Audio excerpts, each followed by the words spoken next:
Hello, ladies and gentlemen. Welcome back to the only live Monday through Friday lacrosse talk show on the planet. I am your host, Michael Karvelis, and this is Daily Dive. It is Tuesday, November the 4th, 2025, and this show begins now. We are live streaming via the airwaves of North American Talk Radio on YouTube. Be sure to subscribe before you go. On today's awesome show, first I'll get into Rochester being sold to Seneca Nation. But as we all know, painfully too well, the work does not stop there. In fact, it's just getting started. We'll have some fun with that. Randy Staats has an injury. When can Halifax Thunderbird fans expect him back in the nest? We'll talk about it. And the Jack Hanna sweepstakes, not cheesesteak, whatever, are taking the league by storm. Who comes out on top? Does he stay? Does he go? Before we get started, I want to let you know this show is presented by the event tickets tab at the Natter website. Head to natalkradio.com and click the event tickets tab today and search for your favorite National Lacrosse League team. Again, it's one of the easiest ways you can help us out. Alrighty, folks, let's get into this. The Rochester Knighthawks, as we know, were sold to Seneca Nation, and huge shout-outs to Seneca.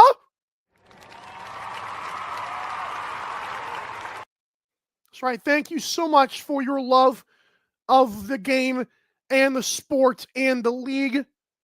Probably just the sport, but I'm excited. That's awesome. I think the team deserved it. As many of you may know, Taylor Jensen and Connor Fields have both come on the show multiple times. They have been awesome. The fact that they've come on this show means so much to me. I'm sure also means a lot to their fans as well. They're willing to jump on podcasts. I'm interested, though, to see how quickly they can grow and Seneca can grow and the Rochester team can grow the attendance, because that, to me, is a very quick sign of growth. We know, it's funny, when I first started the show, I was like doing attendances. And it was like, I'm sitting here watching these, like, I'm sitting here reporting these things over and over again. And I know now I'm glad it's common knowledge that Graham Perro posted a lot on his site, NLLstats.com, which is a luxury of information, by the way. But I think attendances are becoming more transparent, at least from my perspective. I could be wrong. But last season, the Rochester Knighthawks, they had an average butts and seats of 5,455 per game. And frankly, it's not good enough. We saw Albany, and we'll get to them, I believe, tomorrow or Thursday, but we saw Albany gain like 1,200 average over one season, but it got them to like the 50-something hundred mark. And again, it's not good enough. Why is it not good enough? Blue Cross Arena has a capacity of 12,428. So you're not even halfway there. Now, you're getting close to that, but you want way more. And now, I may be being unrealistic here. I may be shooting for the stars. Some of you think this is too low.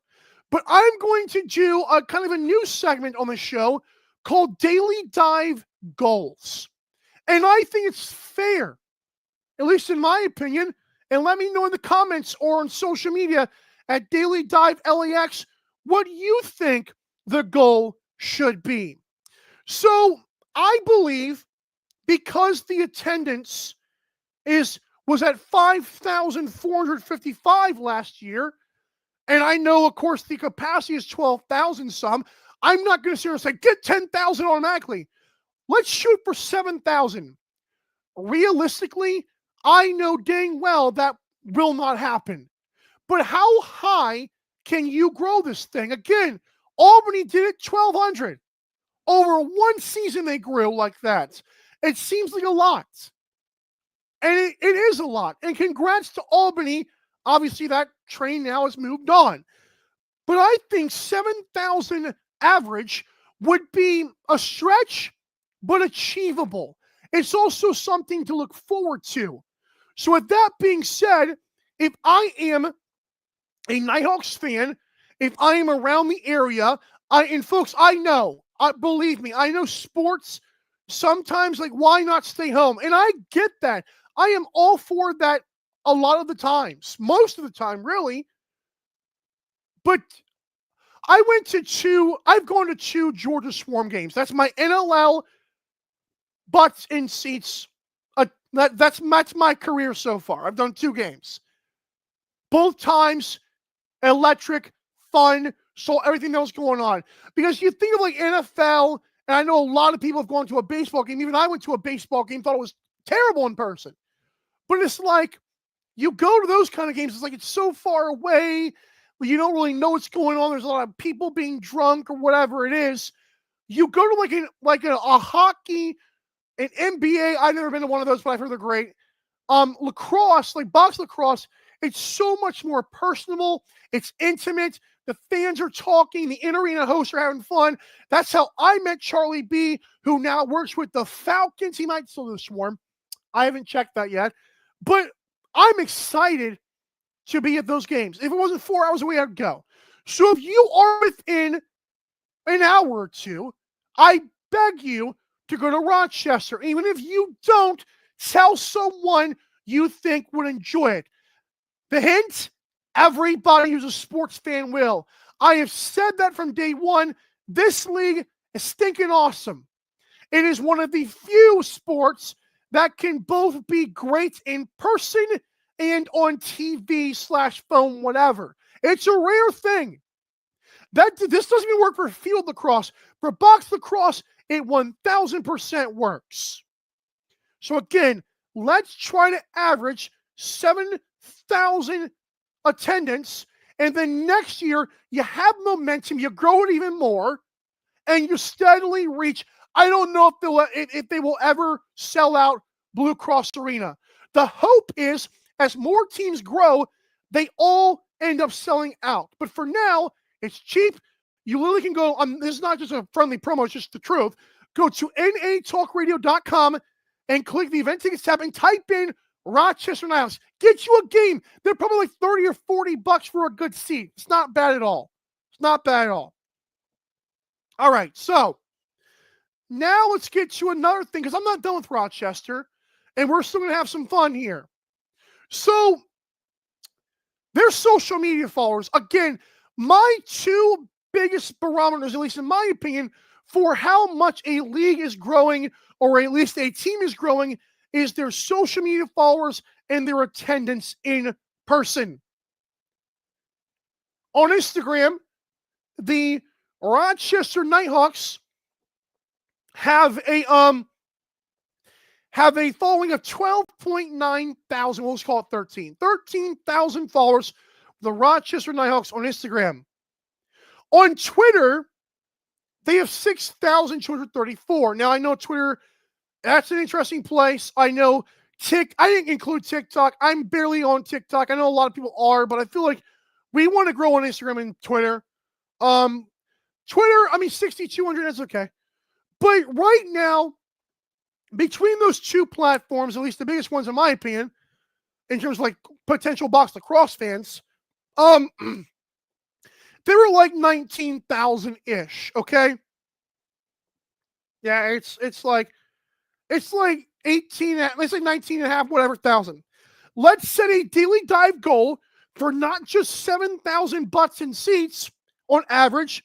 Let's do 30,000 followers by the time June or July comes around. All right? How's that sound? Let's do June or July. Let's say by July 1st, Rochester Knighthawks have 30,000 followers total. I don't care if they gain them on Twitter or Instagram, let's set that goal. And why am I setting that goal? Because again, it shows growth. It shows, because I'll put it this way, fans will follow the league. They'll follow your boy here at Daily Dive, but will they follow the team? Because that's the locals. That's the ones who are like rooting for. I follow every team. Most people don't.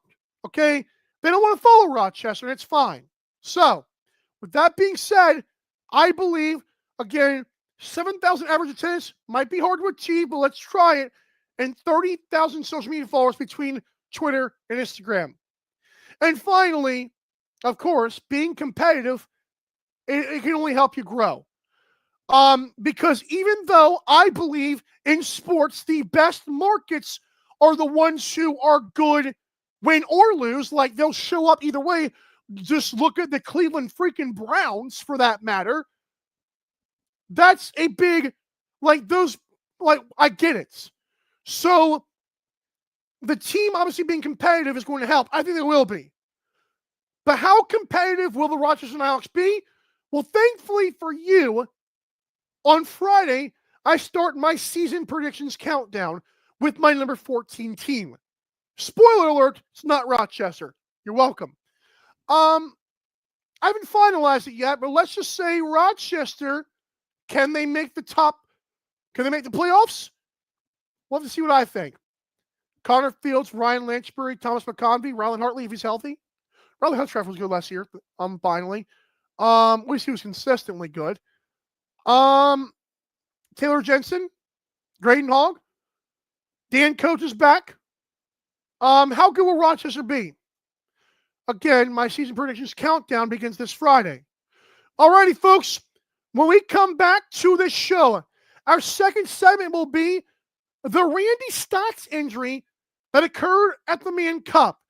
You don't want to miss that. We'll be right back to Daily Dive, and good for you guys. I actually was able to lower the volume on the MyBookie commercial. We'll be right back. You're listening to North American Talk Radio, the all-new talk radio station featuring sports, movies, politics, mental health, and more. Check us out at natalkradio.com and subscribe today. Buy event tickets straight from our website to help the cause and get tickets to your favorite events for less. That's natalkradio.com. Thanks for listening.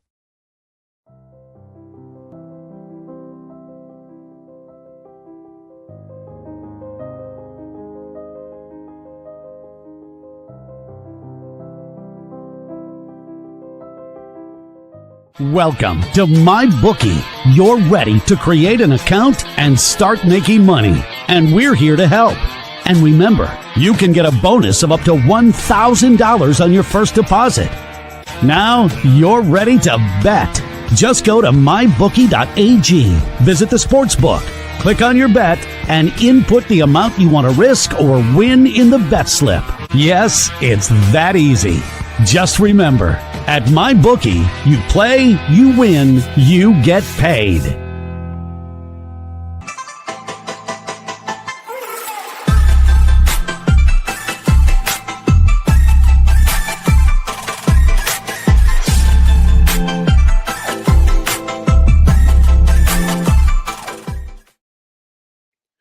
We are so back. It is Tuesday, November 4th, 2025. You are watching Daily Dive. I'm your host, Michael Karvelis. And I just want to say what a great turnout that was on yesterday's show.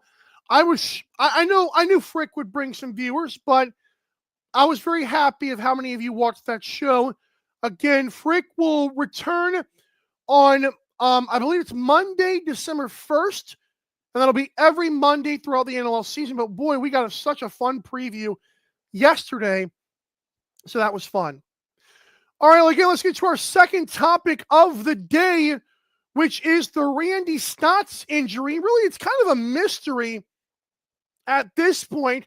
So let's talk about it. I, of course, reported about a week or two ago that Randy Staats tore his calf and is out until at least after Christmas. That's what I was told.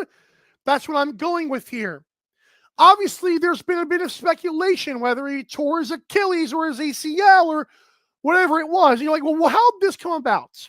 well in the Man Cup, because obviously, now I will say this, I think Randy Staats would play the Man Cup if he was paid $10 million or if he was paid nothing. I do believe that, full disclosure. But a lot of the cross players wouldn't, in my opinion, play it if they were paid respectfully in the NLL. Like I said, he might be doing it for the love of the game. He probably is. But around that time, he was in a boot, one of those walking boots with injuries. And Adam Levy actually posted a picture of him in said boots, leading to Randy Staats to kind of chirp him, he was probably emotional at that point, probably was hurting. And I get lacrosse. I think players are going to have to understand that if their league is going to grow and they are going to make a lot of money, I think that fans deserve to see things like that. So I get it that he was emotional, but it was interesting and great work by Adam Levy by doing what he did, keeping that picture up there for us. But like I said, the calf injury sidelines him until after Christmas. Now, you're like, what is the schedule for Halifax? You're welcome. Well, no, I don't want to say you're welcome. This is via the Halifax Thunderbirds on Twitter, HFX Thunderbirds. And if you can't read that, we're going to read it. We're going to go through it anyways. So basically, December 2nd is their opener against, is it December 2nd? I don't know. Anyways, it's versus Oshawa. So they play Oshawa to start the season, all right? At home. I based on my reporting, my understanding, I would say he does not play that game.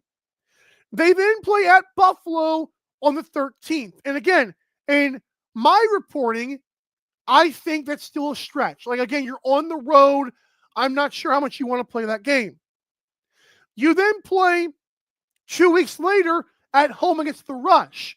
Now, at that point, technically, you might still be back. Now, why is that significant? Because if it's a grade 3 tear, the recovery time is 3 to 4 months. Okay? If it's a grade 2, like a second grade calf tear, it's 4 to 8 weeks. The guy got hurt on September the 10th. So that brings us to this week. Again, my reporting is after Christmas. I have heard January as well. With that being said, the best case scenario, from my understanding, and from what I heard directly, was that it's not going to happen in the first 3 games. So Oshawa, the 13th at Buffalo, the 27th versus the Rush. Unfortunately, they didn't go on that little road trip, okay? I am going to speculate. This is not a report. I would hope he comes back during a road trip. But the Colorado Mammoth game is going to be a thing for me. I think January 16th, you're back home. You've got some good rest. The team is going to play probably 6 games without you. I still think playing the final 12, and in that game, that would be what I say is the comeback point. Again, that could be wrong. But based on what I'm hearing, and realistically speaking, it feels like 6 weeks to the Colorado game, or it feels like, best case scenario, you come back against the Rush. Okay? That's what it looks like to me. And again, I was the one who said on Twitter that I had heard that it was going to be after Christmas. I'm telling you it might be January. And if that is the case, I'm going to assume if he comes back on the road trip, like I said, great. I think you're looking at the game against Colorado or sometime before that. But I don't think it's going to be in December. I don't. Again, it would be nice if he came back against the Rush. It's still pushing it, in my opinion. All right. And again, what is Halifax missing without Randy Staats? His 102 points led the team in last season's games. 102 points. He also led the team the previous season. He played all the 17 games, and that was 2022-23, where like I said, he led the team in points. Now, there was a year in between, before last year, he played just 9 games. Obviously, that wouldn't be a thing. So who's going to step up? Obviously, as even Tim Dillon said yesterday, we know that Halifax has kept a lot of their roster. So Clark Peterson last year, 100 points. Thomas Hogarth, 62. Dawson Thied, 54. Mike Robinson, who was a rookie, had 54. Cody Jameson, Jason Knox. I think Knox is actually gone now. Ryan Tarafinko, Graham Hosick. That's the guys who need to step up, and maybe a rookie will have to see. But again, they're going to look, in my opinion, between 2 and 6 games without him. I'm going to lean towards the 6. Excuse me. So, coming from Dawson. Who's Dawson? Dawson Nielsen said, does Eli re-sign with his childhood friend in Connor Robinson? I mean, Liger, if the firefighting stuff is over, by all means, go ahead, dude. All right, we come back. We're going to wrap the show up with the Jack Hanna sweepstakes. I'm going to try to piggyback off the conversation me and Frick had yesterday, and we'll have some fun with that, and also what I ultimately think does happen. No reporting, a lot of it is speculation right now, but let's talk about that on the other side. We right back to Daily Dive. Don't go anywhere. We'll wrap this puppy up next. You're listening to North American Talk Radio, the all-new talk radio station featuring sports, movies, politics, mental health, and more. Check us out at natalkradio.com and subscribe today. Buy event tickets straight from our website to help the cause and get tickets to your favorite events for less. That's natalkradio.com. Thanks for listening.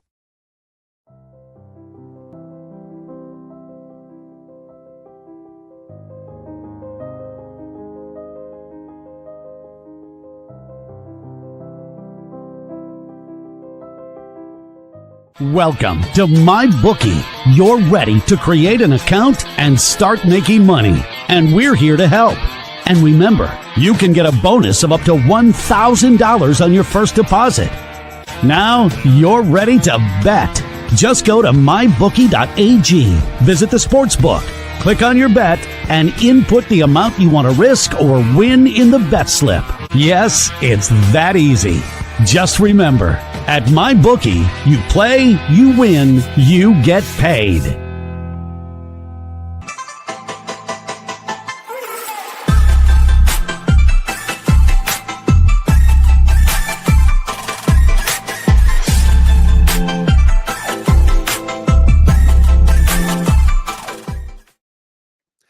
Thanks so much for tuning in to the second edition, second episode of Daily Dive. This season is Tuesday, November the 4th at 10:24 a.m. here on the East Coast. Again, I want to thank you folks for watching the show yesterday.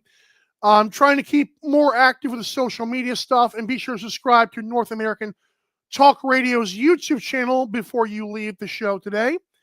We thank you again for all that you guys do, whether it's viewing or buying tickets at natalkradio.com. All right, so let's do this now. We're going to get into the Jack Hanna sweepstakes. Oh, boy. And why is that important? Simply because the Las Vegas Desert Dogs, and I said this yesterday, and so be it if Caleb Kong takes the league by storm, and let's say he has been awesome. Let's say that he is won over the coaches and is going to be really good goalie this year at 18 years old. Fine. Here's the problem. When you bring in Mitch Jones and you bring in Chase Fraser and you bring in Chris Kluche, 3 guys that cost you over $100,000 US, that according to a Twitter account that somehow got deleted like 48 hours after they posted that, when you have that on your resume, and I am all for contract transparency, the Dogs now are like, man, now Jack Hanna wants to get paid. And again, I said it yesterday, I'm going to say it again right now, and you can get mad at me all you want. Mitch Jones is awesome. Jack Hanna, I would take moving forward. I'm sorry. I would like both players on one team. Obviously, righty and lefty. That would be awesome. I think they're both righties. The point is this. I don't know why I had a brain fart there. I just feel like you can't just bring in those three and then lose the big dog in house. Because I still think Jack is their best player. And we'll get to a little fun thing at the end of the show, but let's be realistic here. Chris Kluche, a very talented player for the Buffalo Bandits. 37 points last year at 17 goals, 20 assists. Chase Fraser, in all his magical glory, 50 points last year, 26 goals, 24 assists. I'm not saying those two guys cannot take massive steps. I think Chase Fraser definitely can. But that's a lot to bank on. If you're going to bring those three in, get rid of Jack, it feels all for nothing. Because Jack Hanna was a guy who you're like, oh, okay, cool, he's here. And we bring in these three guys. Unfortunately, the new CBA is hurting you. I do think there's still something. I'm not saying anybody's doing this, but in sports, just look at the Clippers. I mean, we're going to do that. In sports, getting paid under the table might have to happen sometimes. But my thing is this with this team. Frick told us yesterday, and this is kind of what I've heard as well, if Jack Hanna is to get traded to the Mammoth, which is where he wants to go because he's from Denver, etc., it has to be a lot of things. Like, it has to be, may have to be involved a third or even a fourth team. It has to involve different things, a lot of moving parts. You have to, one team might have to be humble, like Las Vegas might have to eat some of this. But in my cold hard opinion, I know Frick speculated yesterday. He thinks they keep him. I want to think that. But when a team like Colorado is pushing hard for a guy they know wants to be there, I think a deal gets done. I think it will look like Las Vegas got fleeced, maybe. And I know Jack Hanna's an electric player. But maybe they should have brought in just Chase Fraser or just Chris Kluche. And I'll talk more about with this with the luxury tax, etc., in a couple of shows. I just feel like it feels like to me that the Desert Dogs may have bit off more than they can chew. And I know, again, Jack Hanna might end up playing this year in Las Vegas. That would be great. But you have to invest. You have to make hard decisions. I want Jack Hanna to play at least Family Forum. But if he wants to go to Colorado, if the Mammoth are willing to put together some trade packages, suck it up, man. I mean, why? I think professional sports are, professional sports. I also know the reality of the National Lacrosse League.